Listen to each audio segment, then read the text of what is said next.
ఓం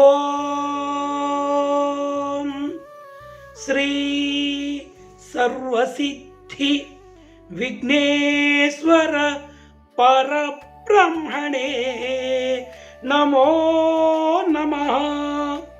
ఓం శ్రీ లక్ష్మీ వెంకటేశాయ నమో నమః.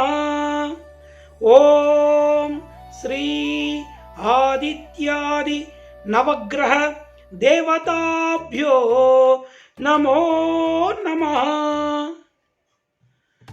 ఓం శ్రీ మాతాపితృభ్యో నమో నమః.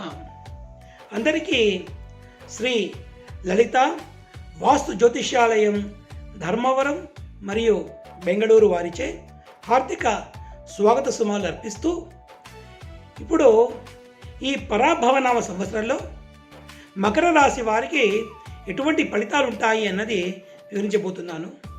ముందుగా ఈ మకర రాశి ఏ ఏ నక్షత్రాలలోని వారికి ఏ ఏ పాదాలలోని వారికి అన్వయిస్తుంది అన్నది ముందుగా చెప్పబోతున్నాను. ఈ మకర రాశి ఉత్తరాషాఢ నక్షత్రంలో 2వ, 3వ మరియు 4వ పాదాలు, అంటే మొత్తంగా 3 పాదాల వారు ఉంటారన్నమాట. 2, 3, 4 పాదాల వారు. అదేవిధంగా శ్రవణ నక్షత్రంలోని 1, 2, 3, 4 పాదాల వారు మరియు ధనిష్ఠ నక్షత్రంలోని మొదటి 2 పాదాల వారు ఈ యొక్క మకర రాశికి అన్వయించబడతారన్నమాట. ఇక ఈ యొక్క మకర రాశి వారికి ఈ సంవత్సరము ఆదాయం 2గా ఉంటే వ్యయమేమో 8గా ఉండబోతోంది. రాజపూజ్యం 1గా ఉంటే అవమానం 6గా ఉండబోతోంది అన్నమాట. ఈ సంవత్సరము ఈ రాశి వారికి కుజుడు అర్ధాష్టమంలో ఉన్నాడు, గురుడు అష్టమంలో ఉన్నాడు, శని అయితే శుభప్రదంగా ఉన్నప్పటికీ రాహు జన్మలో ఉండడం, కేతువు అష్టమంలో ఉండడం అన్నది కొద్దిగా యోచించవలసినటువంటి విషయం అన్నమాట. ఈ విధంగా రాశి ఉండడం వల్ల ఈ రాశి వారికి గత సంవత్సరం ఏ విధంగా అయితే ఫలితాలు ఉంటాయో ఇంచుమించుగా అటువంటి ఫలితాలని వీరు అనుభవించాల్సి ఉంటుంది. జాతక ప్రభావం బాగానే ఉంటుంది. ఆదాయం కూడా ఎన్నో రకాలుగా వారికి చేతికి అంది వస్తూ ఉంటుంది. కానీ ఆదాయానికి మించి ఎక్కువగా అనుకోకుండా ఖర్చులు రావడము, ఉన్న డబ్బంతా కూడా ఖర్చు అయిపోవడము, ఇంకా కొద్దిగా అప్పులు చేసి ఆ ఖర్చులని నిభాయించుకోవాల్సి రావడము జరిగే అవకాశం ఉంటుందన్నమాట. అయినప్పటికీ మీరు ఆత్మబలంతో ముందుకు పోగలుగుతారు. పుణ్యక్షేత్ర దర్శనం చేసుకోవాలి, పుణ్యనది స్నానాలు చేయాలి, పుణ్యకార్యాలు చేయాలి. ముఖ్యంగా మీరు దేవతారాధన ద్వారా మంచి ఫలితాలను పొందేందుకు అవకాశం ఉంటుందన్నమాట. ఈ సంవత్సరము ఈ రాశి వారు స్థిరాస్తి కొనుగోళ్ళు ఉండే అవకాశాలు ఉన్నాయి, గృహ మార్పులు ఉండే అవకాశాలు ఉన్నాయి. ఉన్న ఇంటిని వదిలి వేరే ఇంటికి వెళ్ళడము, లేదా పాత ఇంటిని మరమ్మతులు చేయించుకోవడము ఇలాంటివి శుభ ఫలితాలు ఉన్నాయి. కానీ కొంత ధన నష్టము దొంగల వలన కావచ్చు, లేదా అజాగ్రత్త వల్ల కావచ్చు మీరు పోగొట్టుకునే అవకాశాలు కనిపిస్తున్నాయి. ముఖ్యంగా ప్రయాణాలలో మీరు చాలా జాగ్రత్తగా వ్యవహరించాలి. చోర భయం అయితే అధికంగా కనిపిస్తోంది. అదేవిధంగా మీ యొక్క సోదర సోదరీమణుల వల్ల మీరు మానసికంగా క్షోభను, కలతలు, నష్టాలు అనుభవించే అవకాశం కూడా కనిపిస్తుందన్నమాట. ఇక ఆరోగ్య విషయంగా చెప్పాలి అంటే శిరోబాధలు ఎక్కువగా ఉండే అవకాశం ఉంది. కొద్దిగా శారీరక రుగ్మతలు కావచ్చు, మానసిక రుగ్మతలు కావచ్చు మిమ్మల్ని ఇబ్బంది పెట్టేకి అవకాశాలు ఉన్నాయి. ఈ సంవత్సరంలో ఉద్యోగులకు వారు ఆశించినటువంటి ఫలితాలు అందేకు అవకాశాలు తక్కువగా ఉన్నాయి. బదిలీలు జరగకపోవచ్చు, పదవోన్నతి లభించకపోవచ్చు, అదేవిధంగా రుణ బాధలు కూడా తీరకపోవచ్చు. ఇక రాజకీయ నాయకులు కొద్దిగా ముందుకు వెళ్లేందుకు అవకాశం ఉంటుంది. కానీ ఆశించినంతగా మాత్రం వీరికి కూడా ఫలితం కనిపించడం లేదు. కళాకారులకు కూడా మిశ్రమంగా ఫలితం కనిపిస్తోంది. అవకాశాలు వచ్చినప్పటికీ ఆ అవకాశాలు నటించినందుకోసం మీకు రావాల్సిన పైకము రాకపోవడము, వాళ్ళు వాయిదాలు వేయడము, తద్వారా మీరు ఆర్థిక ఇబ్బందులు ఎదుర్కోవడం లాంటివి జరిగేందుకు కూడా అవకాశం ఉంటుందన్నమాట. ఇక ఈ సంవత్సరం వ్యాపారులకు వ్యాపారం అయితే బాగా జరుగుతుంది, ధనం బాగా చేతికందుతుంది, లాభాలు వస్తాయి. కానీ అనుకోని ఖర్చుల వల్ల మీరు కూడా ఆ లాభాన్ని అంతా కూడా ఖర్చు చేసుకొని రుణ బాధలకు కూడా ఎదుర్కోవాల్సిన అవకాశము కనిపిస్తుందన్నమాట. ఇక విద్యార్థులు ఈ సంవత్సరంలో చాలా జాగరూకతతో వ్యవహరించాలి. వీరికి గడ్డుకాలం అనే చెప్పవచ్చు.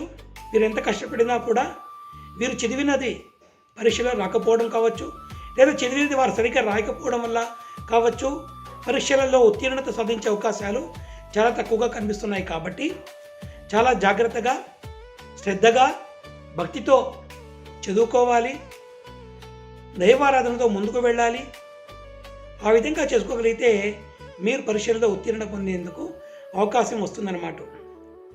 ఇక ఈ రాశి వారి అటువంటి స్త్రీలకు కూడా చెప్పాలి అంటే శుభ ఫలితాలు కలుగుతున్నట్టే ఉంటాయి, కానీ కొన్ని దుష్పరిణామాల వల్ల దుఃఖం కూడా మీరు అనుభవించాల్సి ఉంటుంది. భార్యాభర్తల మధ్య సఖ్యత ఉంటుంది, మధ్య మధ్యలో అనుకోకుండా కలదలు ఉంటాయి. సంతానం ద్వారా కొద్ది వరకు సౌఖ్యం ఉంటుంది, కొద్ది వరకు దుఃఖము ఉంటుంది. కొన్ని వస్తువులు కొనుక్కొని ఉంటుంది, కొన్ని వస్తువులు పోగొట్టుకోవడం ఉంటుంది. కొద్దిగా మానసిక ప్రశాంతత ఉన్నట్టుగా ఉంటుంది. కొన్ని సందర్భాలలో మానసిక ప్రశాంతత అనేది కరువయ్యే అవకాశం ఉంది. అదేవిధంగా మీరు శారీరకంగా కూడా కొద్దిగా అనారోగ్యం అయ్యే అవకాశాలు కూడా కనిపిస్తున్నాయి. కాబట్టి మీరందరూ కూడా చాలా జాగ్రత్తగా ఈ రాశికి అధిదేవతలైనటువంటి వెంకటేశ్వరుడు మరియు పరమశివుడు, ఈ ఇద్దరు దేవతలని కూడా మీరు ఆరాధించుకోవాలి. ముఖ్యంగా మీకు వీలైతే ఎంత తొందర అయితే అంత తొందరలో తిరుమలలో వెంకటేశ్వర స్వామి వారికి ఒక కళ్యాణం జరిపించడం అన్నది నేను శుభ సూచకంగా మీకు చెప్పబోతున్నాను. అదేవిధంగా మీరు శ్రీశైలంలోకి వెళ్ళి శివుడిని దర్శించుకొని మీకు చేతనైనటువంటి సేవను అక్కడ చేయించుకొని ఒకరోజు నిద్ర చేసి రావడం కూడా మీకు చెప్పదగిన సూచనగా నేను చెప్తున్నాను అన్నమాట. ఇక నిత్యము కూడా ఇంటిలో మీరు ప్రతినిత్యము స్నానం చేసుకుని దీపారాధన చేసినమేమట ఓం నమో నారాయణాయ అంటూ, ఓం నమో భగవతే వెంకటేశాయ అంటూ ఆ వెంకటేశ్వరుడిని ద్వాదశాక్షరితో జపించడము, లేదు అంటే అదేవిధంగా ఓం నమో శివాయ, ఓం నమ శివాయ అంటూ ఆ శివుడిని పంచాక్షరితో ప్రార్థించడము చేస్తూ, ఇంకా మీరు ఓం శ్రీ నిలయాయ విద్మహే వెంకటేశాయ ధీమహి తన్నో శ్రీశః ప్రచోదయాతు. ఓం శ్రీ నిలయాయ విద్మహే వెంకటేశాయ ధీమహి తన్నో శ్రీశః ప్రచోదయాతు అనే వెంకటేశ్వర గాయత్రిని అనునిత్యము మీరు 108 సార్లు జపించుకోవడం. అదేవిధంగా ఓం తత్పురుషాయ విద్మహే మహాదేవాయ ధీమహి తన్నో ఈశః ప్రచోదయాతు. ఓం తత్పురుషాయ విద్మహే మహాదేవాయ ధీమహి తన్నో ఈశః ప్రచోదయాతు అంటూ ఆ శివుడి గాయత్రిని కానీ మీరు జపించుకోవడం వల్ల సత్ఫలితాలను పొందేందుకు అవకాశం ఉంటుంది. ఏవైతే ప్రతికూల ఫలితాలు మీకు రాబోతున్నాయో అవన్నిటినీ కూడా మీరు దూరం చేసుకుని సుఖంగా ముందుకు వెళ్ళేందుకు అవకాశం ఏర్పడుతుంది. శుభం భూయాత్.